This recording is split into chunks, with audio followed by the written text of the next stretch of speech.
Saktong-sakto, 12:00 ah. Praise the Lord. May cellphone pa-raffle? Hindi pala. Ayun, cellphone 'to. Amen we praise the Lord. Akin na lang 'to, bro. Amen. So, nasya kayo. Ako po ang naka-assign this morning. Sa mga hindi po nakakilala sa akin, ako po si Sister Jen. We welcome po mga bago nating bisita nandyan po sila. Okay lang po ba na ma-recognize kayo? Amen. Welcome po. We are happy na nandito po kayo sa church. God is so happy na nakilala ka namin. At sa mga kapatiran natin na matagal nating hindi nakikita, welcome again. Welcome back. Amen. So, di na po tayo magpaligoy-ligoy pa. Mag-start na tayo. Naman, let's start with prayer. Father God in heaven, who is worthy of our worship and our praise. Lord, here we are, Panginoon, sa lugar na to. Kami ay nagtipon-tipon, Panginoon. At kami ay nandito for one purpose, Lord, para ikaw ay makapiling, Panginoon. Lord, makilala ka namin ang lubusan, O God. Lord, na alam mo po, Panginoon, ang pangangailangan ng bawat isa. Wala pong nakatago sa iyo, Lord God. But naniniwala kami, Lord, that as we seek your kingdom first and your righteousness, Lord, lahat ng pangailangan namin, Panginoon, kaya mong tugunan, O God. Dahil walang imposible sa iyo. Ikaw ang may-ari ng langit at lupa, O God. Ikaw ang nag-create ng mundong ito. Kaya, Panginoon, may you boost our faith. Lord God, increase our faith, O God. At Lord, we pray na ang salita mo, Panginoon, ay magbabago sa bawat isa, O Lord God. And I personally ask for your anointing, Lord, as I deliver your message. I pray for your anointing, Lord, na lahat ng lalabas sa aking bibig ay galing sa iyo, Panginoon.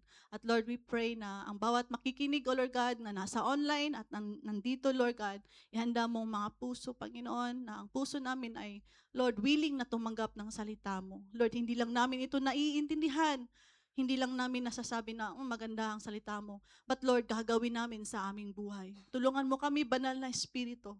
Lead us to the paths of righteousness. Lord, na ang salita mo, Panginoon, ay mangyayari, Panginoon, mangyari sa aming mga puso, magkaroon ng effect, oh God, in our actions, in our words, oh God, and in our thoughts.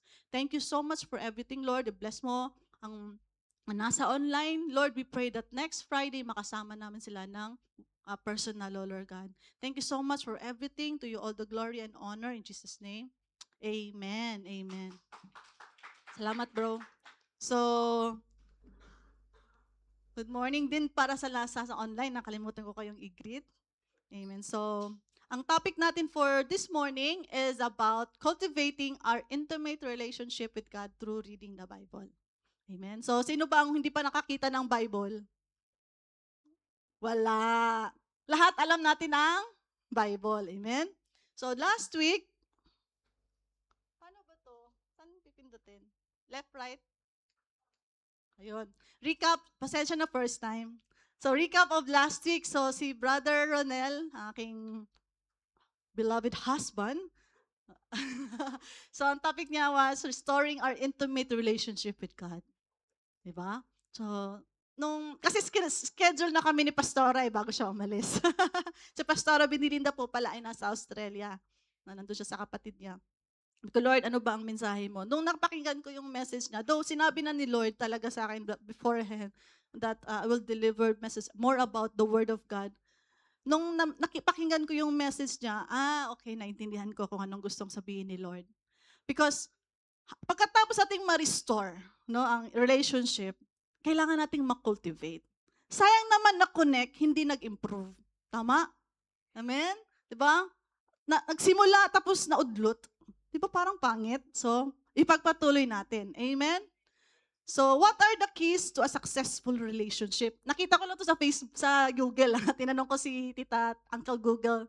So, sabi doon, communication to a relationship is like oxygen to life. Without it, it dies. So, relationships daw cannot grow without communication. Tama po ba? Kahit siguro elementary, alam no? Ang relationship, hindi talaga mag-grow pag walang, di ba? Sabi pa nga nila, what is the key to a successful relationship? Communication is the key. Sabi, di ba? Tama ba ako? Nakaka-relate ba? Sakto. Di ba? Tapos, nasabi nga ni Brother Ronel na, ang kaibahan natin sa ibang religion is, meron tayong relationship kay Lord. Amen? Kilala natin siya. Kilala niya tayo. Mas kilala pa nga tayo ni Lord kaysa kilala natin ang sarili natin. Amen po ba? And then, He calls us His children, beloved children. Diba? Once maintindihan natin yung great love ni Lord, sasabihin mo, grabe si Lord. Grabe mahal naman ako ni Lord. Amen? So, relationship. Tapos, kailangan nating palaguin ang relationship. So, ito ang tanong.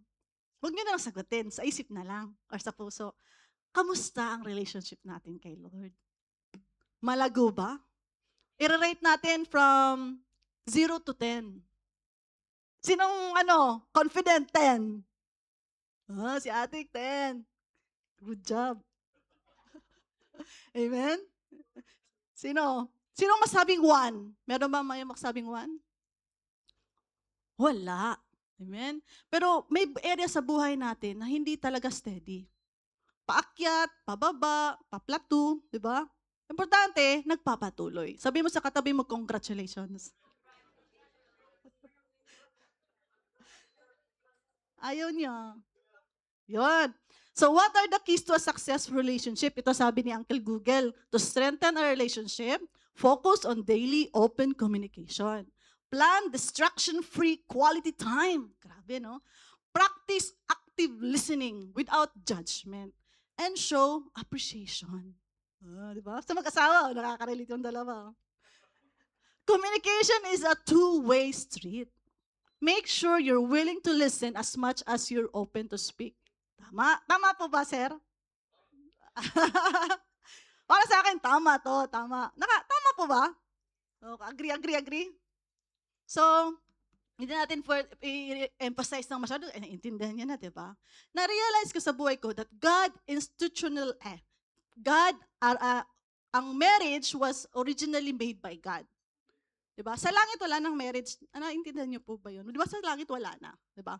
Pero sa mundo meron. Bakit kaya? Na-realize ko, para maintindihan natin kung ano yung relationship. Tama? Hindi lang marriage na relationship, but best friend, magkapatid, magulang at anak, di ba? Naiintindihan natin kung ano yung sinasabi na ang Diyos at mga anak niya. Di ba? Yung relationship. Amen? Ito, nabasa ko lang to kahapon, nagre-research ako. So meron sa Amerika, the Center of Bible Engagement compiled extensive research findings by Pamela Caldwell Owigo, PhD, into a document. So meron silang research, Understanding the Bible Engagement Challenge. Scientific evidence for the power of 4. So magkaroon sila ng study. They polled 40,000 people, ages 8 to 80. They wanted to see how people were engaging in scripture. The study indicated that, so ito yung nakita nila. So yung purpose nila is, paano daw nagiging interesado ang tao sa Bible? Sa Amerika po ito Kung magbabasa ka daw ng Bible once a week, there was so little effect sa buhay natin. Aray. One-time effect, so little on some key areas of their life. So next. The same result was true if people engage in the scripture 2 times a week. Konti lang daw ang effect. Kulang ang effect, no? Kulang, baka hindi masyadong concentrated ang juice. The result equaled little to no effect. 3 times a week, they saw a small indication. May buhay na. Kasi 3 times a week The eye-opener happened when Bible engagement reached at least 4 times a week. So ito yung findings nila. 40,000 people ang diba? So na-realize nyo yung effect ng pagbabasa ng Bible at sa growth ng isang Kristiyano. Amen? Kung ititingnan yung sarili nyo, saan ba kayo dun? Huwag nyo na sagutin. Magalit kayo sa akin. Amen? God loves us. Amen? Alam mo yung tinanggap ko tong message na to, sabi ko, Lord, I don't want to preach condemnation topic. But alam mo yun, God impressed in my heart that God loves us. He wants us that we will know Him more. Amen? Amen? Open na ba ang ating mga puso? Amen? At ating isipan? So, ito yung findings. So, feeling lonely drops 30% kung 4 times, at least 4 times a week. Anger issue drop 32%. Bitterness in relationship drop 40%. Alcoholism drops 57%. Sex outside of marriage or sexual immorality drop 68%. Magandang result. Amen? Okay ba ang result? Satisfied? Amen? So kung meron kayong problema sa area ng ganyan or ano ba, Bible is the solution. Proven and tested. Amen? May study. Ito pa, feeling spiritually stagnant drops 60%. Viewing pornography drops 61%. Sharing your faith, grabe, 200%. Discipling others, nag-increase ng 230%. Nakita niyo yung effect ng Bible sa buhay ng tao? Amen? Grabe ano? Saan ba yung gusto niyo doon? Yung pinaka-last two lang, no? Or lahat? Amen? So next. So ito yung conclusion ng study. Christianity is about relationship. Agree? That God very much desires to have with each of one of us. Amen? Sabi sa mga nadirinig ko na mga preaching, Satan is so jealous sa tao. Because Satan, nung nagkamali siya, hindi siya bigyan ng chance. But ang tao, habang buhay pa tayo sa mundong ito, may chance. Tama? Basta maglalapit lang tayo kay Lord, humble ourselves. Lord, gusto ko nang magbago. We have a chance. But Satan, wala na siyang chance. Meron na siyang prediction, di ba? Tama? In the end times. Meron na siya. Ang lake of fire para sa kay Satan at sa kanyang mga anghel at sa mga taong hindi nasulat ang pangalan nila sa book of life. Hindi para sa atin yun. Sabihin mo sa katabi mo, hindi para sa iyo yun. Huwag kang sumama. Amen? God desires. Gumawa si Lord ng paraan. God ang nag-institute ng kung paano ma-rescue. Alam naman natin si Adam at si Eva, nagkasala sila, di ba? Pero gumawa pa rin si Lord ng contingency plan. Tama? Because He desires. Sabihin mo sa katabi mo, God desires you. God loves you. For the relationship to grow and mature, it must include regular. Ito. Regular, two-way. Hindi pwede, Lord, penge. Hindi natin gawin si Lord na genie in the bottle. Lord, sige naman mo. Paano ba, Lord? Kulang pa ba sa haplos? Or gawin natin si Lord na vending machine. Ang tagal naman. Ang tagal. Ano pa yung vending machine? Hindi ganun, kapatid. Amen? God has a purpose and a time. Amen? At mayroong mga promises sa Bible na tawag na conditional. Diba? Tama? Kung gagawin mo to, diba? So, nandito tayo hindi para i-condemn, but para tayo mabago. Kasi maraming pinaprepare si Lord sa atin eh. Sabi nga dun sa nabasa ko na message, yung mga Israelita, nung nandun sila sa wilderness, it is a panahon daw yun to transform them, to build their character. Kaya hindi lahat nakapasok because hindi nga sila nagtagumpay. Hindi na-build yung character nila. Palagi sila nagre-reklamo, tama? Reklamo, hindi sila nagpapasalamat. Diba? Alam nyo na yun. So God we have a chance na ma-build yung character natin. Kasi hindi pa tapos si Lord sa'yo. Hindi pa tapos si Lord sa akin. Amen? Sabihin mo ngayon katabi mo, kapatid, hindi pa tapos si Lord sa'yo. Amen? Regular two-way communication. Amen? Two-way. No? Hindi lang pwede, Lord, penge. Tayo din. Whereby the Christ follower hears from God through Scripture and talks to God through prayer. Marami namang paraan para mag-cultivate ang relationship natin. Prayer, reading the Word of God, fasting, serving the Lord, ano pa ba? Maraming ba? Pero focus lang tayo dito kasi baka magagalit kayo, mamayang hapon na tayo matatapos, pagsasabihin ko lahat. Diba? So, 1 hour lang binigay sa atin. Today, too many of us are focusing on one-way communication and thus losing the day spiritually to temptations and concerns of this world. Yeah, 'di ba? So kaya maraming Kristiyanong talunan. Dahil dito nagka-problema. So God is even more delighted if we come closer to Him. No? God is inviting you and me to come closer to Him. Amen po ba? Amen. Draw near to God, sabi nga sa James, and He will draw near to you. Lapit tayo kay Lord. Amen? Hindi lang tayo lalapit pag may kailangan. Di ba, ang pangit naman pag friend mo, lalapit lang sa akin pag may kailangan. Di ba, pangit, di ba? So, baguhin natin, amen? Okay lang ba? Di pa kayo galit? God is even more delighted if we come closer to Him, sabi sa Psalms 147. He takes no pleasure in the strength of a horse or in human might. No, the Lord's delight is in those who fear Him, those who put their hope in His unfailing love. Amen po ba? Amen? Gustong-gusto ni Lord pag lumalapit tayo sa Kanya. Sinong may mga anak dito? Diba nung maliliit pa sila, parang ikaw ang mundo nila, no? Pag malaki na po, anong nangyayari? Kasi maliit pa anak ko eh. Iba na mundo nila. Diba? Pero pag lalapit sila ulit sa inyo, diba parang masaya? Oh, diba? Amen? So kaya ginawa ni Lord na sa mundo, merong mga relationship. Para mas naintindihan natin na, ganun pala, magiging masaya si Lord pag lumalapit tayo sa Kanya. Amen? Wait lang po ha. Tingnan ko yung notes ko, baka nawala na ako. Amen?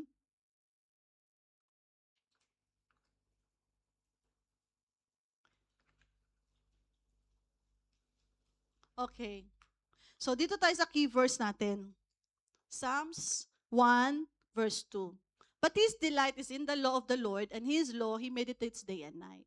So ito ang sabi ng salmista, sabi niya na, delight. Ano bang ibig sabihin ng delight? Delight means great pleasure, joy, or satisfaction of or a person or thing that causes this feeling. It can also function as a verb meaning to give or take great pleasure. Amen? So, honestly, for me, hindi sa lahat ng panahon pleasurable ang pagbabasa ng Bible. Diba? Pero, in my life, I have realized na kulang ang buhay pag hindi nagbabasa. Kulang na kulang talaga. As in, alam mo yun, nag-exist ka, pero basta kakaiba talaga ang pagbabasa ng Bible. Amen? I don't know if you agree or not. Agree? Amen? Iba talaga ang pagbabasa. Actually, the one thing that caught my attention, bakit ako na-curious, is, nung bago pa ako kay Lord, nagtatanong ko, tama pong sinasabi ng pastor na to? Bakit yung ibang kong kakilala, iba yung reliyon nila, iglesia, yung iba, Jehovah. Tama ba yung pinasukan kong reliyon? Alam mo yun, nagkakaroon ako ng, na-remember ko talaga sinabi ni Lord sa akin, you read the Bible. Basahin mo ang Bible so that you will know kung ano ang totoo. Then that curiosity, yun na nag-open sa akin na, okay. Pero hindi naman ganun consistent kasi bago pa ako kay Lord. Amen? But, ito yung gusto nating mangyari sa atin. That we will delight. No? Hanap-hanapin natin. Yung sinabi sa Psalms 119, yung Psalms 119, ang haba nun, di ba? Mga 170 verses. Grabe yung sinabi ng salmista, ang salita ng Panginoon daw parang sweet like honey. Di ba? Alam mo yun, parang nung nabasa ko yun, Lord, minsan sakit nga yung salita mo, bakit sweet at honey? Pero may mga ganun, darating sa point sa buhay mo na hahanap-hanapin mo talaga. Ano ba yung sinabi ni Lord? Naalala ko si Hyde, sabi niya, grabe sis, dinadala-dala ko talaga yung Bible ko kasi parang feel ko parang hindi ako kumpleto. Parang pag naalala, pag may pumasok daw sa kanyang isipan yung verse na Bible, at ang verse sa Bible, tapos hindi daw niya maalala, gusto niya agad. Ano mo yung grabe yung delight. Amen? Grabe yung hunger niya sa salita ng Panginoon. In order for us to know God more and strengthen our relationship with God, we need to develop, sabi ko, Lord, paano ko ba i-explain? Tapos, pinakita sa akin ni Lord yung letter D. D. Okay, sige. Okay na pa kayo? Okay lang? Di ba kayo naantok? Amen? Number 1, first D, desire. Sabi sa Tagalog, gusto, nais, hangarin, mithiin. Ni-research ko to kasi Bisaya kasi ako mahirapan akong mag-Tagalog ba. So, ano ba ang desire? Mithiin. Diba? Pag may gusto, may paraan. Diba? Sabi ng salmista, as the deer pants for the water brook, so pants my soul for you, O God. Grabe, no? 'Di ba summer ngayon, pag lalabas ka, grabe pag ang init, ang tubig parang ano 'no, precious na precious sa'yo. Gusto ko ng tubig, 'di ba? Parang gano'n ang feeling niya, 'di ba? As the deer pants for the water. Gano'n siya, nauuhaw siya sa salita ng Panginoon. Nauuhaw siya sa presensya ni Lord. Amen? Gano'n po ba tayo? Wag mo na sagutin. Amen? If sa tingin mo sa sarili mo na parang hindi, you have to pray. Because hindi sa lahat ng panahon meron tong desire. Because minsan desire kasi nagbebase sa emotion, di ba? But we have to pray. We have to ask God, Lord, give me this desire. Naalala ko dati, yung mga nagte-train sa akin, nagte-disciple, sulat mo doon lahat ng prayer request mo. Sa isang corner, lagay mo doon yung kailan siya natupad. Yung date, kunwari, prayer request, Lord, ang pragi ko talaga number 1, Lord, gusto ko talaga maging consistent sa pagbabasa ng Bible. At Lord, ang pinapapray ko, Lord, I want to pray that I want to be more prayerful. Kasi nga matamad ako mag-pray. So ipagpapray ko na magpapray ako. Nakuha niyo ba? At yung una, Lord, sana magbasa ako ng Bible. Alam mo, nangyari talaga siya. Nalagyan ko to. Tapos yung iba na, the rest, isa sa mga prayer request ko, Lord, makapag-asawa ako, makapunta ako abroad, meron akong mga anak. In-approve ni Lord. Thank you, Lord. Di ba? Talaga natupad talaga siya. Grabe talaga si Lord, di ba? Amen? Iba din si Lord eh. Hindi siya mahirap, hindi siya KJ eh. Amen? So, dito, balik muna tayo dito. As the deer pants for, and naalala ko, sabi ng pastor namin, sabi niya, sa Jeremiah 29:13, and you will seek me and find me when you search for me with all of your heart. Amen? So, talagang big factor ang desire of the heart. Amen? Kailangan i-desire natin. Kasi sabi Lord, if you are willing and obedient. Ang word na willing, mahirap pilitin ng ayaw. Hirap gisingin ng ayaw ano tawag doon? Hirap gisingin ang tulog-tulugan. 'Di ba? Amen? So kung sa tingin mo tulog-tulugan ka sa area na to, ask God. Amen? Ask the Lord. Lord, gisingin mo ang natutulog kong kaluluwa. Lord, sana maging ganun din ako. Na para kang tubig sa akin kunwari, na-stuck ka sa daan, ang init-init, summer na summer, 41 degrees. Alam mo yun, yung dry, na-feel mo. Kaya sabi ng Bible, blessed are those who are poor in spirit. Na-realize na that they are so poor, hindi poor pera. Puro yung kaluluwa nila, kailangan nila ng feel. And they will be filled, sabi sa Bible. Holy Spirit is there to help and assist us to draw more closer to God. Amen. So una, desire. I-desire natin. Amen. Number 2, develop discipline. O, dito na tayo nagkakaproblema. Kasi sa disiplina. Totoo naman, ako honest ako sa inyo, matagal din akong hindi disiplinado sa pagbabasa ng Bible. Consistency is the key. Sabi nga ni sino ba yun? Si Alex ba yun? Consistency is the key. In reading the Bible and applying what we have read and understand. Amen? Kailangan ng consistency. Amen? Sa umpisa, mahirap talaga. Bakit? Kasi merong kaaway eh. Meron si Taning. Kasi yung purpose si Taning, destroy, steal, and kill. Yun lang ang purpose niya. At isama ka niya dun sa lake of fire. Huwag kang sumama. Huwag tayong sasama. Amen? Amen? Sa langit tayo papunta. Amen? Kasama si Lord forever. Amen? Kaya nagkakaroon ng struggle because of the enemy. But I believe, if you have this desire, you will overcome it. Amen? Because we are more than conquerors in Christ Jesus. Amen? Kayang-kaya natin to. Ma-overcome natin yun.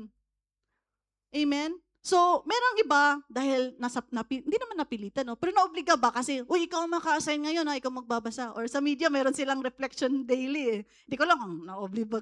Nag-smile si Debbie. Oh, sister, praise the Lord. Amen? Amen? Nung nagkaroon ako ng anak, doon ko na-realize, yung baby, di ba mahirap sila sa umpisa?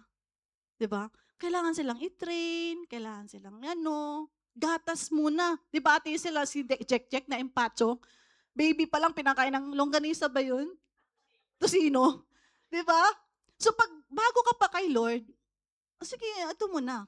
Gatas-gatas muna. Amen? Okay lang, yun walang problema yun. We don't despise small beginnings. Ang importante, nagsimula.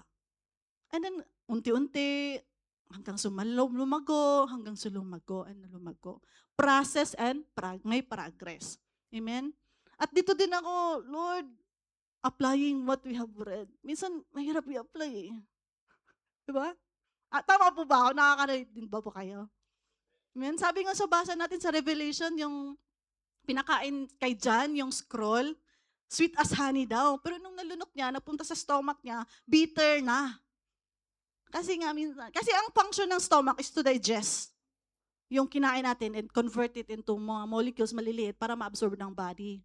So during the digestion ng salita ng Panginoon, doon na tayo nagkakaano, di ba? Na parang gusto mo nang isuka. Ayoko na, Lord, ayoko nang mag-church, ayoko na, nakakainis yung care group ko, kulit ng kulit, di ba? Hindi ako makulit, ate, bakit tumawa ka? Reality, di ba? Reality bites. Ganun talaga, tao tayo, amen? May kaaway pa. But, habang may buhay, may pag-asa. Amen? Amen po ba? Kayang-kaya natin to. Simple lang yan. Kaya natin to. Develop consistency. Amen? So, meron tayong mga verse dito. So, sabi dito sa Joshua, the book of the law shall not depart from your mouth, but you shall meditate in it day and night, that you may observe to do according to all that is written in it. So ito yung command ni God personally. Si God talaga nagsabi kay Joshua. Amen? Ano ang kanina ito? It will not depart.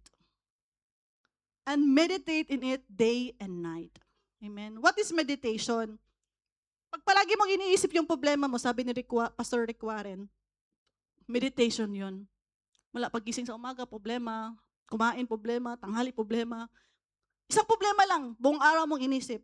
Meditation ang tawag daw doon. Pero pag pinalitan mo ng verse or salita ni Lord, yun na yung meditation sa salita ni Lord. Yung pamaraan, isa lang. Pero yung nilagay mo, word ni God, that is meditation. I-meditate mo, imbis na i-meditate mo yung problema, i-meditate mo na lang yung salita ni Lord. Isa sa mga inano ni Lord sa akin, ngayon lang yung araw. Yung alam mo yung pag-iisip mo, baka may mangyari sa akin. Alam mo, meron kayong ganun? Pero ang word ni God is, no weapon formed by the enemy will prosper. At yung sinabi sa Psalms 91 na, yung hedge of protection, diba? Yung arrows. So, kung ang problema, papalitan mo lang ng word of God. That is meditation. To meditate it day and night. Pero paano ka naman, meditate mo kung wala kang nabasa? Kailangan may mabasa ka. At hindi rin pwede na yung binasa mo ngayon, mo din i-meditate mo bukas, isa-isang buwan. Hindi pwede. Sabi sa salita, we don't live in yesterday's anointing. As si Satan, masyado siyang matalino, alam niya ang Bible. Makukonfuse ka. So kailangan mo bago ulit. Meron bang sundalo na pupunta sa gera na isa lang ang baril at isa lang din ang bala? Wala. Amen? Tatanggapin mo man o hindi, meron tayong kaaway. Si Satan. Kasi dahil nga, galit siya sa tao, di ba? Gusto niya tayong steal, yung purpose ni Lord, yung blessing ni Lord, gusto niya tanggalin sa atin. Kahit yung buhay mo nga, gusto niya kunin. Pero dahil mahal ka ni Lord, merong hedge of protection na binibigay sa Lord sa bawat isa. Amen? Merong pa nga sa Bible, sinabi merong guardian angels ang bawat isa eh. Amen? Observe to do according to all that is written in it. By the grace of God. Kaya nga si Jesus nag-resurrect para dumating ang Holy Spirit. Because isipin nyo naman, si Jesus nandun sa Israel, siya lang mag-isa dun, pupunta pa tayo lahat dun para lang siya kausapin. Di ba? Realistically, di ba? Logistically, di pwede. Kaya bitala niya yung Holy Spirit. Kasi yung Holy Spirit, He can do anything, He can be in everywhere, in anyone. Tama? And the body is the temple. Dito na siya nagnanahan sa puso natin. Amen? Ang Holy Spirit ang magre-remind sa atin, anak, Wag yan. Ito na lang. Diba? According to do, observe to do according to what is written in it. Amen? At meron pa siyang promise to claim dun, oh. Make your way prosperous and you will have a good success. Amen? So number 3, we develop the dreams and design of God in our life. We experience firsthand the wonderful promises of God and the blessings He intended for His beloved children. Amen? Sa kakabasa natin ng salita ng Panginoon, di ba, faith comes from hearing and hearing the Word of God. Madedevelop yung faith kung palagi tayong nakikinig, nagbabasa, at nag-meditate ng salita ni Lord. Amen? Di ba, pag palagi mong naririnig, di ba yung mga kanta, pag palagi mong pinapakinggan, na-memorize mo kahit ayaw mong i-memorize. Tama? Tama? Yun ang dakdak ng nanay mo, na-memorize na. Yung litanya ng nanay mo, o yung, di naman ako nagger sa asawa ko, meron, di ba? Mga ganon. Pag paulit-ulit, repetition, di ba, pumapasok sa isipan natin. Ganon ang tao eh. Di ba? At namamanifest sa buhay natin, nade-develop yung, nabuboost yung faith. Because faith, without faith, it will not please God. Sabi nga ng isang preacher, faith daw ang susi sa blessing. O sa Bisaya pa, ang faith ang susi sa panalangin. We cannot really know God without faith. Kaya maniwala tayo na kayang-kaya yung gawin. Amen? Merong blessing na inintend. Sabi nga dun sa Joshua, di ba? Balikan natin ha. For then you will make your way prosperous and then you will have a good. Sino ang hindi gusto ng success? Sino ba ang hindi gusto ng success? Taas ang paa. Gusto natin success. Amen? Amen. Amen. Sabi nga, di ba, the Bible daw is basic instruction before leaving earth. O, di ba? Meron din na sabi, Bible is the story, meron. Meron din, Bible daw is the key for freedom. Marami pa. And Bible is the key to success. Amen? Maraming mga nagsusulat, di ba? 10 ways, 3 ways, 5 ways to succeed. But Bible is the best. Amen? Agree ba tayo doon? The Bible is the best book for a successful life. Amen? Okay naman magbasa doon, pero unahin mo natin si Bible. Amen? Holy Bible. Amen? Agree ba kayo doon? Experience firsthand. Naalala ko dati, kasi nga, galing ako sa broken family, walang masyadong pera. Sabi ko, Lord, 20 pesos na lang yung pera ko. Wala na pang bukas. Pag tinitingnan ko yung mga nauna sa akin sa paglilingkod kay Lord, mangyayari din ba kaya sa akin yung nangyari sa kanila? Sabi pa yung elder sa church namin, Jen, may time for sowing, may time for harvest. Yun ang tabi niya sa akin. Now is your time to sow. Darating ang harvest time sa'yo. Rain will come. Tama? Rain will come. Blessing will come. Ano muna? Trabaho muna. Work the faith. Tanggalin yung mga hindi kaya-ayang ugali. Amen? Develop. And then God will, kahit nga sa umpisa pa lang, ipa-experience na ni Lord sa'yo yung paano kanya ni-rescue. Paano kanya binless. Si ate nga, di ba, yung magandang second life na binigay ni Lord sa'yo. Ba't hindi pa tapos si Lord? Amen? Meron pa siyang wonderful destiny sa bawat isa. Design of God sa buhay natin. Paano natin malalaman yun? Nasa Bible. Basahin natin. Amen? Hindi pa tapos si Lord sa buhay natin. Amen? For I know the thoughts that I think towards you, says the Lord. Thoughts of peace and not of evil, to give you a future and a hope. Amen? The plans of God is to prosper us and not to harm us. Amen po ba? Amen? So, kung titingnan po yung buhay namin noon ni Ronel, na okay lang ang 250 pesos per day na sahod, diba? Hindi namin inakala na makapag-abroad kami. Si Ronel, naaalala ko pa, sabay kami nag-apply sa mga agency. Tapos napagkamalan pa kaming magkapatid. Kasi na kami ng boyfriend at girlfriend. Reminiscing. Tapos ang nangyari, siya ang na-hire. Ako hindi, ako sana dapat Saudi. Ayaw ko Saudi, takot ako sa Saudi dati eh. Pero di pala dapat matakot, no? Pero sabi ko, Lord, ayokong pumunta ang desire ko kasi, Lord, ayokong mapalayo sa'yo. Kung mag-a-abroad ako, gusto ko mag-church ako. 'Di ba? Na-realize ko na kasi yung buhay ko pag wala si Lord. Ayoko na ng buhay na wala si Lord. Gusto ko kasama, alam mo, gusto ko yung nagsa-church ako. Alam mo yung trabaho ko I'm a nurse before. Ang ayaw ko talaga sa trabaho ko, schedule. Ayaw ko sa schedule. Kasi magjo-duty ako night shift. Pupunta ako sa, tawag doon, walang tulog. Nakakapagod. At saka bata pa kasi ako, 19 years old, pumasok na ako sa ministry. Nung nawala ako sa ministry, gusto ko, parang alam mo yun, nade-delight yung puso ko pag nandun sa ministry. Ewan ko ba, gusto-gusto ko sa church, gusto-gusto ko kasama ko sa church. Ewan, di ko ma-explain. Kaya Lord, ayokong magtrabaho pag hospital. Kasi alam ko yung schedule eh. Gusto ko, pag magtatrabaho ko, Lord, makakapag-church ako, makakapag-join ako sa ministry, may time ako magbasa ng Bible. God is good naman. Binigay naman niya sa akin. Binigay pa niya ako ng asawa na may trabaho. Nasa bahay lang ako. Diba? Hindi KJ si Lord eh. Pag, alam mo yun, kung God will not withdraw any good thing to His children. Amen? Pag sakto yung hiningi mo kay Lord, ipibigay ni Lord sa'yo yun.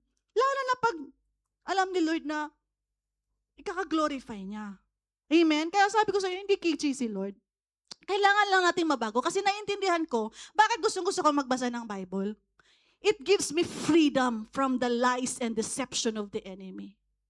Nung nagbata pa ako, na-expose tayo sa maling mindset, maling perspective, mali yung pagkakaintindi natin sa Panginoon. Ang kala ko talaga kay Lord, para siyang may pamalo. Na pag masama ka, papaluin ka niya. Tinanggal ni Lord sa akin yun, I'm a good father. I'm your heavenly Father. Yes, God will discipline. Kasi tayo magulang, di ba? Disiplinahin natin yung mga anak natin, di ba? Ganon din si Lord dahil mahal niya tayo. Gusto niya mapabuti tayo. Alam mo, yun ang gusto-gusto ko bakit ako nagbabasa ng Bible. Natanggal yung maling misconception, yung lies, Satan is very crafty sa paggawa ng kasinungalingan. Yun talaga ang gusto ko, bakit ako nagbabasa. Alam mo yung drive ko to read the Bible? Kasi this time, meron akong pinapakinggan yung asawa ni Pastor Vlad, si Lana Sabshuk. Yung topic niya kasi is about breaking mental strongholds. Sabi kasi ni Joyce Meyer, the brain daw is the battlefield of the enemy. Yung utak natin, nag-i-insert siya, nagtatanim siya ng mga lies. Hindi contrary sa salita ni Lord. At tayo naman, tango ng tango, agree ng agree. Pero pag once binasa mo ang Bible, and if you know the truth, and the truth shall set you free. If you know the truth? Who's this truth? This is Jesus. This is the word of God that will set us free from the lies and deception of the enemy. Amen? Ito yung, alam mo yun, yung parang, nanggigigil ako sa kaaway ba, sinungaling ka. Alam mo yung pag meron kang nakakainis ka, alam mo yun, nakakainis siya kasi ang dami niyang kasinungalingan dinanim sa utak ko. But I praise the Lord. Amen? For the freedom, for the breakthrough na binigay niya sa akin. Meron akong testimony. Meron akong insomnia dati. Grabe, mag-worship lead, naalala ko talagang worship ako for anniversary. Dito sa bari na, wala pa si Samsamata noon. Anniversary. Natulog ako 5 o'clock na. Naabutan ako ng umaga. Lord, paano ako mag-worship lead mamaya? Wala akong tulog. Grabe ang insomnia ko dati. Sabi ko, Lord, bakit pa ganito? Kristyano ako. Bakit ako ganito? And then dun sa salita ni Lord, binabad ako ni Lord sa salita niya. Because, anxious. Gusto kong i-control yung buhay ko. Gusto ko akong masunod. Which is hindi pwede. We have to surrender our life to God and allow Him. Amen? Sabi nga sa Bible, do not be anxious everything, di ba? But in supplication and prayer. Alam mo yung faith at tiwala kay Lord na pag matutulog ka, bahala na si Lord. Amen? Hindi ko dinedeny na walang problema ang tao. May problema. Pero, mas malaki si Lord sa problema natin. Amen? Amen? So, ang ginagawa ko, imbis na mag-meditate ako ng problema, ang nangyayari sa akin, nandito ako sa Barin, yung utak ko nasa Pilipinas. Alam mo yun? Kung pwede pa nga pumunta siya sa New York, nandun na siya sa New York eh. Nakaka-relate kayo? Meron kayong magang episode sa buhay nyo? Diba? Alam mo, nakapag-break free noon, salita ni Lord. Ang ginagawa ko, bago ako matulog, mag-turn on ako ng mga audio Bible, or yung mga, hanggang ngayon, para, imbis na problema yung napupunta sa isipan ko, yung Word ni God. Paulit-ulit siyang nag-ano hanggang sa 2 minutes pa lang tulog na ako. Kasi yung soul ko, nakarest. Diba? Nakarest. Nakalimutan ko yung Bible verse na when you set your mind in God, you will find peace. Nakalimutan ko yung verse na yun. Amen? So ganun kaya talagang yun ang driving. At another thing is, nung postpartum depression, grabe yung postpartum depression ko dati nung panganak ko kaya Samsam. Kumakain ako, umiiyak. 1 buwan. Ayaw ko nga makinig ng mga music kasi umiiyak ako. Sabi ni Rul, ano pa bang gagawin ko para hindi ka maging depressed? Diba? Only the Word of God cuts and breaks the spirit of depression sa buhay ko. Only the Word of God. Amen? So kung ano mang pinagdadaanan mo, nating lahat, God is the solution. The Word of God is the solution. Amen? Amen. So, sabi din dito, so, ito yung problema bakit hindi na nangyayari yung mga dreams and design of God sa buhay natin. Sabi sa Hosea, hear the word of the Lord, you children of Israel, for the Lord brings a charge against the inhabitants of the land. There is no truth or mercy or knowledge of God in the land. Sa 6, Isaiah 4:6, my people are destroyed for lack of, kaya tayo naging talunan. Because lack of knowledge or kulang, kapiranggot. Diba yung nangyari sa evidence nung sa study? Because lack of knowledge. Pero dahil nandito tayo ngayon, wala na. May desire na, amen ba? May desire na ba? Sobra-sobra bang desire? Amen. Parang di ata kayo agree, oh. Next. So, pang-apat, eto. Hindi lang dapat tayo nagbabasa. Kailangan tayo nag-journal. So sabi ni Dr. David Hamilton, writing down what you learn transforms fleeting thoughts into permanent knowledge. It forces your brain to process information deeply, turning passive reading into active understanding. This simple habit improves memory recall, sharpens your focus, and helps you spot gaps in your own understanding. Basahin po, di ba minsan pag isusulat ko muna para hindi ko makalimutan.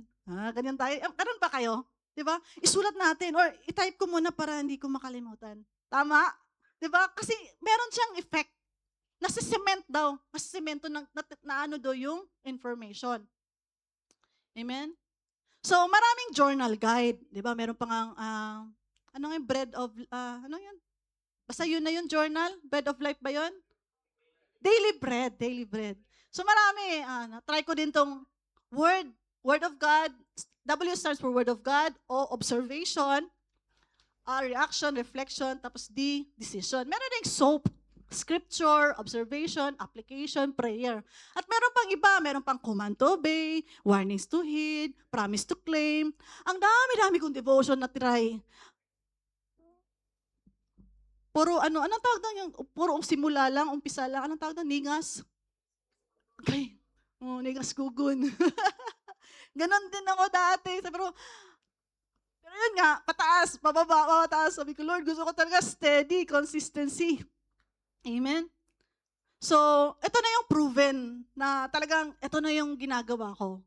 Scripture, body, at prayer. So ano to? Scripture, verse or verses that touched your heart, impacted you, or caught your attention.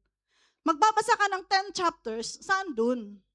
Magbabasa ka ng isang chapter or 15 verses, 10 verses, saan dun? Isa or dalawa or tatlo. Zoom out ba? Zoom in. I-zoom in mo kung saan. Yung, ito, para sa akin to. Yun. Tapos, body. Dito sa body, ito na. Observation, reaction, reflection, application, command to obey, promises to claim, warnings to heed. Meron ding warnings. Confession. Pwede din confession. Or sins to repent. Any conviction of the Holy Spirit. Kailangan specific. Amen. Example, today I will forgive this person. Or today I will help. Amen. Write it in your own language, in your own dialect. Amen. Kailangan talaga nating isulat. Isulat natin siya ng isulat. Amen? Hindi ibig sabihin na lahat dun meron. Sa pagbabasa natin, hindi lahat kompleto. Kung saan lang dun. Amen? Pili ka lang dyan kung saan yung dinownload ni Lord sa'yo at that moment. And next prayer. Ipag-pray natin kay Lord. I-lift up natin kay Lord. And ask for His help. Amen? Na hindi lang tayo nagbabasa, nakikinig, i-apply natin sa buhay natin. Kasi hindi natin to kaya kung wala si Lord and the power of His Holy Spirit. Amen? Amen po ba? Ito din ang pinaka-importante. Devote yourself to share it. Amen? Find an accountability partner or a group and share your journal. Sa care group namin, so merong care group na international, yung nasa Australia, sa Pilipinas, at sa Canada. Sabi ko, Lord, paano kaya to ang layo-layo nila? Paano ko sila alam mo yun, naintindihan nyo, kasi malayo. To 2025, no? Before the year ends, pinagparay ko kay Lord, God impressed in my heart na together we will do journal. Doon nagdo-journal na ako, i-encourage ko yung group ko na mag-journal kami. Sabi ko, Lord, paano ko gagawin yun? Kukumit kaya sila? Basta tinay ko lang, bahala na. Tapos yun, naghanap ako kay Vlad Shabsuk ng video. Sige, try natin yun. Ang ginawa namin, soap, yung SOAP. Kasi sabi ni Pastor Vlad, ang sabon hindi effective pag hindi gamitin. Hindi pwedeng tatingnan mo ng sabon, malilinis ka na agad. O hindi pwedeng yung gamot, titingnan mo lang, kailangan inumin. Amen? Ganun daw. So yun, nag-start kami January, February. Parang sabi ko, ikaw na bahala, Lord. Pero alam mo, ang talagang the best si Lord. Ang layo-layo nila, di ba? Hirap nilang i-follow up. Pero alam mo yun, God work in them in their hearts. Na minsan sa umpisa, mahirap talaga. Pero ito lang ang sinabi ko sa kanila. Anything you will do, hindi tayo nang sabi na, okay, basahin mo, isa dapat isa Old Testament, isa dapat New Testament. Kahit ano, basa importante magbasa ka. Kahit isang verse lang basahin mo, ang importante magbasa ka. Tapos ang sabi ko sa kanila, kailangan araw-araw nating gagawin. Kasi sabi ng friend ko, pag 30 days mong ginagawa ang isang bagay ng palit-ulit, magiging habit. No, everyday mong gagawin. Amen? Kailangan isusulat talaga. Tapos sabi ko, once a week, kailangan meron tayong i-share. Kahit isang journal lang for the day. Kunwari, nung Monday, bless na bless ka sa journal to, yun lang i-share mo. I-share namin sa group chat. I-share namin hanggang sa ano. And then after, in-impress ni Lord sa akin, every 3 weeks or every once a month, mag-evaluate kami. So doon sa evaluation, tatanungin ko sila, ano ang wins, ano ang loss, ano yung pros, ano yung cons, ano yung mga struggles, bakit hindi tayo nakapagbasa, ano yung mga magagandang nangyari. Alam mo, the best talaga si Lord. Dumating sa point sa buhay nila na sila na mismo nagsabi na, alam mo, na-realize ko, kailangan ko talaga ang word ni God. Kailangan ko. Alam mo yun, parang, Lord, fulfilled na ako. Kasi sila mismo nagsabi. Doon nasa struggle sila kasi ang everyday. Mahirap, lalo na pag nanay, mahirap talaga. Pero ang importante is, ang kagandahan kasi sa accountability, nare-remind ka. Honestly sa akin, it was so difficult. Kasi you should lead with example. Pero, dahil nga leader ka, dapat, kailangan, alam mo, because of this accountability, na-boost yung faith ko at na-boost yung consistency when I do journal. Amen? Alam mo yung meron kang, hindi naman to parang pang look down. Tulong-tulong. During our evaluation, doon kami nag-encourage. At saka ang ganda ng result. Isa sa mga, hindi ko na sasabihin lahat, pero ang pinakamagandang naging effect no yung kapatid ni Pastora. Si Hides, grabe yung transformation sa kanya because the Word of God. Kasi hindi ko dinedemand sa kanya anong oras. Bahala kayo anong oras. Basta ang importante, you have ballpen, you have notebook, you have the Bible, physical Bible, cellphone. Bahala ka kung ano ang gusto mo. And then, Oras. Bahala ka kung anong oras. Umaga, tanghali, gabi, hapon. We don't despise any. Sabi nila, dapat kasi umaga, hindi ako nakagising umaga. Hindi, sa hapon, sa gabi. 'Di ba? Ang important dito is, it will make you a habit. Consistency. Kasi naniniwala ko, magpa-progress talaga yun. It will bloom. It will progress. Dumating sa buhay, sa punto sa buhay niya, alam mo, anong oras siya nag-journal? 3 o'clock in the morning. Kasi meeting time daw nila yun ni Lord. Sabi ko, grabe ka, hindi ko kayang gawin yun. Ganon siya. At dala-dala niya palagi yung Bible niya. Kulang na lang pati sa toilet dala niya. Ganon siya ka-in love kay Lord. Hindi ko na sabihin sa inyo kung paano kasi baka wala na akong time. Basta ganon nangyari sa buhay niya. At si Dean, si Shane, grabe yung nangyari. Sabi ko, Lord, thank you so much. Because what? Accountability. Because of accountability. And ano pa? They are willing. They are willing to be led. They are willing to commit. They are willing to be corrected. Yun ang importante. Pag humble tayo, willing tayong magpa-correct. Amen? Sa mga leader natin. Hindi makukulit ng mga leaders. Amen? Amen? Parang hindi kayo mag-agree. Amen? Next is, do it now. So gagawin natin yun ngayon. Tinatanong ako ng asawa ko, bakit daw bumili ako ng ballpen? Paki-distribute. Nagpaalam ako kay Pastora. Ito. Okay, relax lang. Pakitulong naman. 30 pieces yan. Kailangan apply. Application. May oras pa ako, di ba? Ang ballpen, baka sabihin nyo, hindi siya meron po siyang cover. Tanggalin nyo lang po yung cover.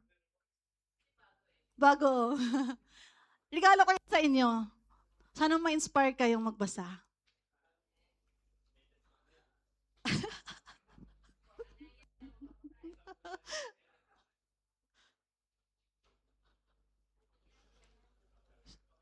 So, big things start from small beginning, sabi ng Milo. Aim higher and bigger. Okay, so doon sa binigay ko sa inyo, mayroon na akong pinrovide na Bible verses. Psalms, paki-flash nga yung Psalms chapter 1, verses 1 to 6. So, ang gagawin nyo dyan, hahanapin nyo yung scripture or verse na nag-i-impact sa buhay nyo. Nandyan na yung question di ba? Tapos, doon sa pangalawang question, kung ano lang yung gusto nyong isulat. So, bibigyan ko kayo ng 5 minutes. Wala na akong oras eh. Wala pa. Meron pa ba, bro? Meron pa, bro? Meron pa. So 30 pieces yan eh. Sige, timer starts now. Tsaka pwede din may mag-share mamaya. Sige na.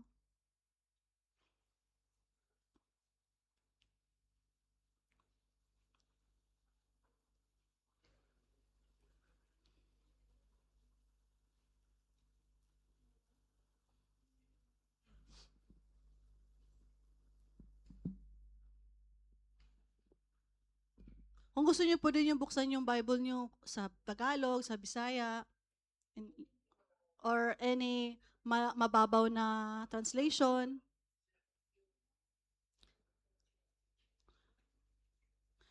Hindi kailangan na English din ang sagot niyo. Bahala kayo kung anong lengguwahe, dialect ang isusulat niyo. At hindi rin ibig sabihin na isulat niyo lahat command, warning. Ano lang ang nakita niyo doon? Ano niyo na-observe? Kasi big things starts from small beginnings.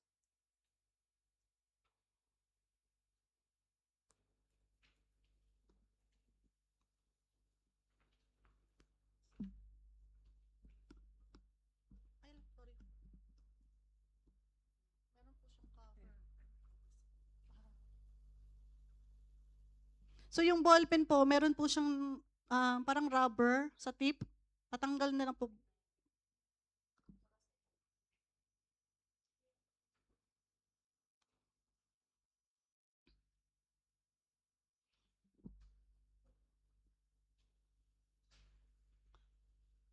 Si Ate Isel, magsulat ka na lang sa empty paper, te.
Okay lang ang coaching dito, ha.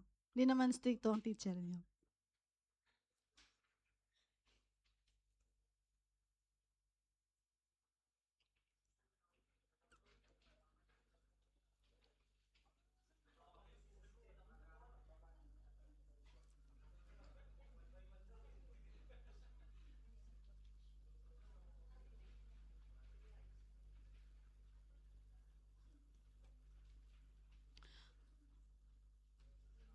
So yung verse nandyan sa pinakataas, ha, nandun ang verse, buong chapter, pinirin ko. Maliliit ba?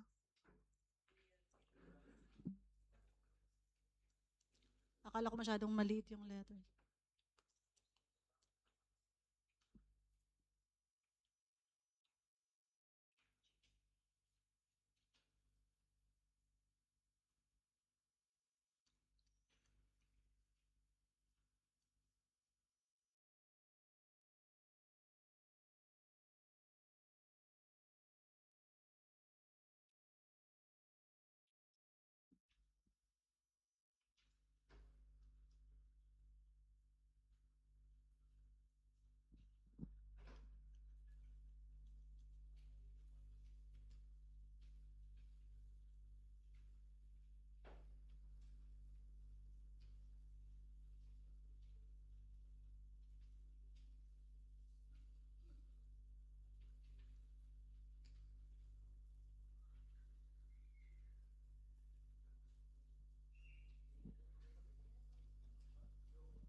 Um, 1 minute na lang kasi uwi pa tayo. Simple lang, kahit sample lang naman po 'to. Puwede niyo din pong gawin yan mamaya sa bahay. So magre-request ako ng puwede ba mag-share? Sinong gustong mag-share? Para makita natin kung paano nila ginawa yon. Kasi minsan may nakikita ko, may nagtatanong-tanong eh. Sinong gustong mag-share? Sa Tidona. O, 30 seconds tayo. May 30 seconds pa sila. So, sa mga care group leaders, kung mga member natin nag-away-away, mag-journal tayo. Pag-journalin natin sila.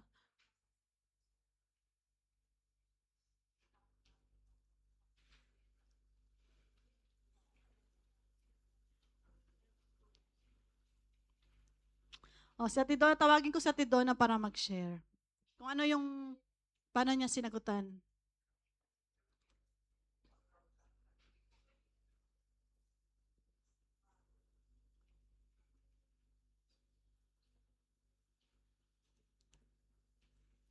So, kung meron pa kayong mga tanong, tanongin niyo lang mamaya yung care group leader niyo. Si Ate Sis Lucia. Share sa Ate Donna kung ano yung natanong. Ayan. Mabilisan lang to eh. Ayan. Kasi 5 minutes lang eh. Ayan. So, dun sa scripture, di ba, yung 1 to 6, yung iba naman sa atin, kabisado na ito, ano po. Yung sa scripture verses that touch your heart, syempre, ang una, di ko na siya titingnan, ito talaga yung nakaano sa akin, that he who is planted in the, like a tree, he shall be planted like a tree by water. Kapag ikaw yung babasa talaga ng Word of God, talagang, ano ka, you are strong, you are firm. Yon. So sa body, ang observation, body, hindi ko nalagyan yung sa body observation. Reaction, reflection, application, decision. Ayun po. So, sinimulan ko, hindi ko na kita ito eh, body observation. So, kasi itong 1 to 6, this is a comparison of a righteous and a wicked. Kaya makikita po natin na ang Panginoon, pinakita niya lang po kung papaano tayo, tulad ng mga ni Sis Jen, na sumunod sila sa kanya kasi meron silang leader. So, ang observation ko dito, once that you are nakaano ka sa, ikaw ay sumusunod sa anim na ito, napakasimple lang po nito, ano po, ang magiging reaction mo, yung makikita mo yung comparison ng wicked and the righteous. And yung reflection nito, kasi blessed is the one who walks not in the counsel of the ungodly. Siyempre, kapag, di ba sabi nila, tell me who your friends are and I will tell you who you are. Kung ang sino nagiging ikaw ay dahil dun sa mga kasama mo. An application, choose the circle of your friends that will feed your spirit to come near to God. Read your Bible to be rooted in the Word. And then, decision is stay firm in righteousness. Commandments to obey, do not walk with the unrighteous. Kung alam mo mga chismosa at naninira, umiwas-iwas ka na dahil ikaw ay mapapahamak. Amen? And promise to claim, syempre, the Lord knows the way of the righteous. Ano pong sabi niya doon sa dulo? For the Lord knows the way of the righteous, but the way of the ungodly shall perish. Kapahamakan lang po ang kanya. So, yan na. Yung prayer sa'yo na lang, te. Yes. Yung prayer sa akin. Oh, amen. So, kung ano lang yung naintindihan natin, isulat natin. Amen? Okay po ba? Mahirap ba? Hindi. So, kung sino nagsabi, ay, wala akong time magbasa ng Bible.